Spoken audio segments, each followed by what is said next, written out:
नमस्कार दोस्तों। इमेजिन करके देखिए कि हर रोज की तरह आपकी लड़की कोचिंग कॉलेज जाती हो और एक दिन वो कॉलेज गई और अचानक से गायब हो गई। आपने उसको ढूंढने की बहुत कोशिश की लेकिन आप उसको ढूंढ नहीं पाए। 4-5 साल के बाद आपको एक दिन अचानक से पता चलता है कि आपकी लड़की किसी मुस्लिम लड़के के चक्कर में पड़ के इस्लाम कबूल कर लिया और वो फिलहाल किसी इस्लामिक कंट्री में किसी आतंकवादी गतिविधियों का सहारा बन चुकी है। 21 जून 2016 केरल का कस्बा कासरगोड एक लड़की थी निमिषा। बाद में उसने अपना नाम बदलकर फातिमा रखा। वो मेडिकल की पढ़ाई कर रही थी। घर वालों को लगा कि बेटी पढ़ लिख कर डॉक्टर बनेगी, परिवार का नाम रोशन करेगी। लेकिन अचानक एक दिन निमिषा गायब हो गई। काफ़ी तलाश के बाद भी कोई सुराग नहीं मिला। कुछ महीनों बाद खबर आई कि निमिषा को कुछ लोगों ने लव जिहाद के जरिए फंसाया, उसे इस्लाम कबूल करवाया और फिर सीरिया भेज दिया। अब वो सीरिया जाकर आईएसआई जैसी आतंकी संगठन के लिए काम करने लगी। जांच एजेंसियों ने खुलासा किया कि कैसे कुछ संगठन हिंदू लड़कियों को फंसाकर उनका ब्रेन वॉश करते हैं।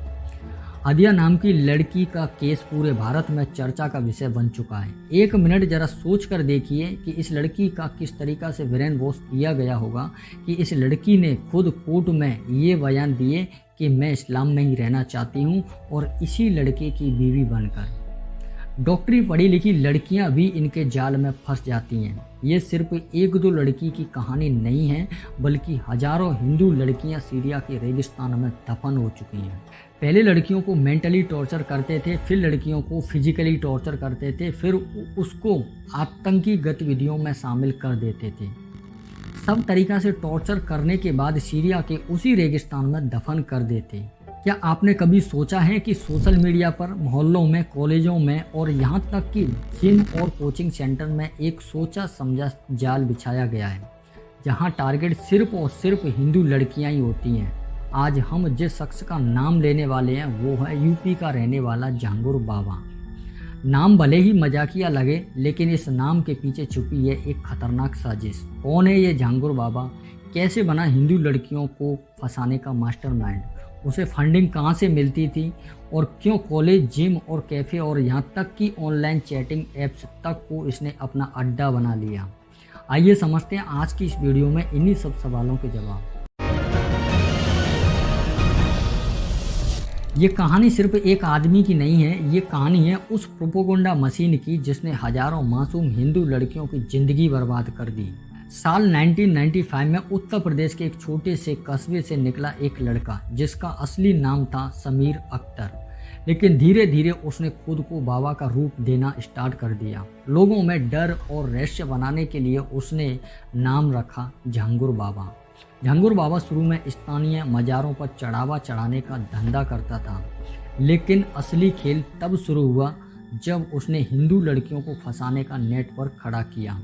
उसका मकसद सिर्फ एक ही था, हिंदू लड़कियों को फंसाना, उन्हें धर्म परिवर्तन की तरफ ढकेलना और फिर उन्हें ऐसी अंधेरी दुनिया में उतारना जहां से वापस आना नामुमकिन है। जहांगीर बाबा एक टूल किट से काम करता था। सबसे पहले उसके लड़के कॉलेज और जिम में जाते, वहाँ महंगे मोबाइल, बाइक और पर्सनैलिटी का दिखावा करके हिंदू लड़कियों को इम्प्रेस किया करते थे।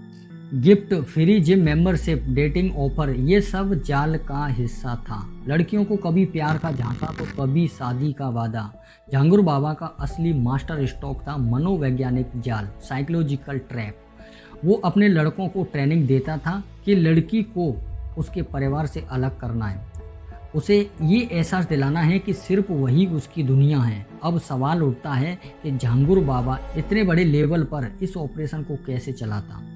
जानकारी के अनुसार पता चला कि जहांगीर बाबा को गल्फ कंट्री से फंडिंग मिलती थी। कुछ एनजीओएस के जरिए उसे सोशल वर्क के नाम पर पैसा पहुंचाया जाता था।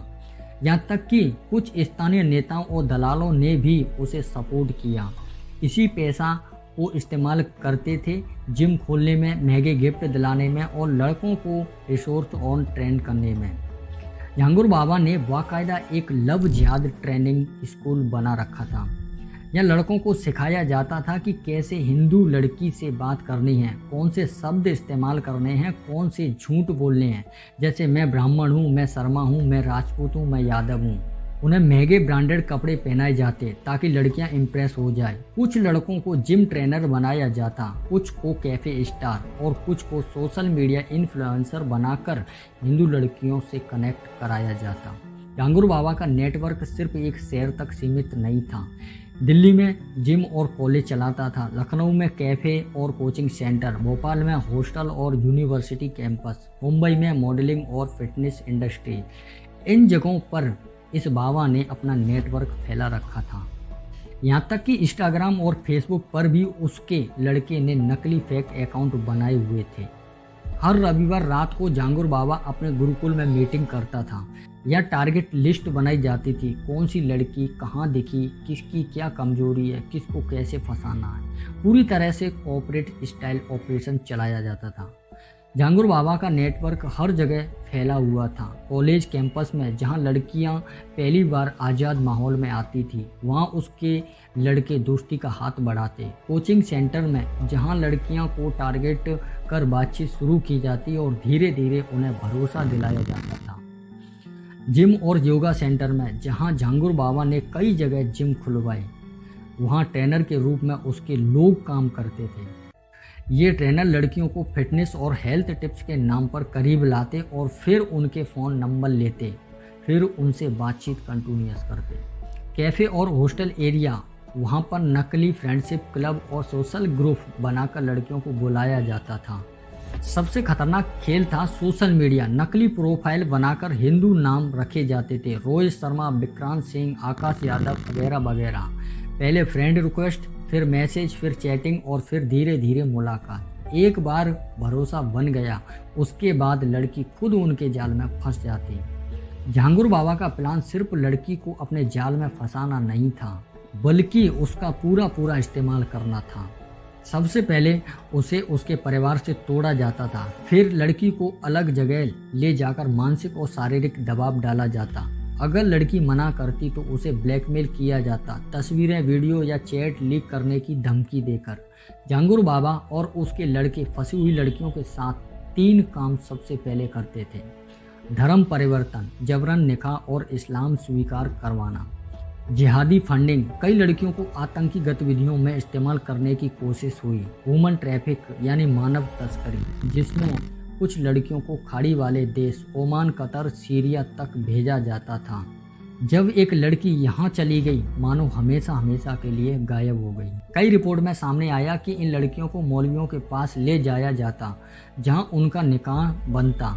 कुछ को जबरन बुर्का पहनाया जाता, उनकी पहचान छुपाई जाती और नया नाम दिया जाता था। मानसिक प्रताड़ना, बार धमकियां और कभी कभी शारीरिक हिंसा, ये सब इस झांगुर बाबा के षड्यंत्र का हिस्सा था। केरल की धरती इस साजिश की सबसे बड़ी गवाह है। एक बार गूगल करके देख लो, केरल से कितनी हिंदू लड़कियां गायब हुई हैं। केरल में लव जिहाद के हजारों केस दर्ज हुए। हादिया नाम की लड़की का केस सबसे ज़्यादा फेमस हुआ, जहां एक हिंदू मेडिकल स्टूडेंट लड़की को फंसाकर इस्लाम में भेज दिया। जांच में सामने आया कि ये कोई इक्का दुक्का मामला नहीं था, बल्कि पूरी यूनियन साजिश थी। झांगुर बाबा ने ठीक इसी तरह खेल को समझा कि कैसे एनजीओ, कॉलेज, कैंपस और धार्मिक संगठन मिलकर इस पूरे खेल को चला सकते हैं, और उसी पैटर्न को उसने उत्तर भारत यूपी में लागू किया। दोस्तों, आज मैं आपसे एक निवेदन करना चाहता हूँ। आज ज़रूरत है कि हम अपनी बेटियों बहनों को जागरूक करें, उन्हें सिखाएं कि कोई भी अजनबी इंसान मीठी बातों से भरोसेमंद नहीं होता। सोशल मीडिया पर दोस्ती करने से पहले 10 बार सोचें। जिम, कैफ़े या कोचिंग में किसी पर भी आंख मूंदकर भरोसा ना करें। अपने परिवार से हर बात शेयर करें। अगर हम आज भी सोते रहे तो कल हमारी बेटियों की पहचान ही छीन ली जाएगी। झांगुर बाबा का नेटवर्क सालों तक छुपा रहा, लेकिन एक दिन कुछ हिंदू संगठनों को सुराग मिला कि जिम के नाम पर लड़कियों को फंसाया जा रहा है। पुलिस ने एक लड़की की शिकायत पर छापा मारा। कई नकली आईडी, फंडिंग के सबूत और धर्म परिवर्तन के दस्तावेज मिले। यहीं से झांगुर बाबा का पर्दाफाश हुआ। मीडिया ने इसे उठाया और धीरे धीरे पूरा देश जान गया कि झांगुर बाबा दरअसल हिंदू लड़कियों का दुश्मन है। आज झांगुर बाबा कानून के शिकंजे में है।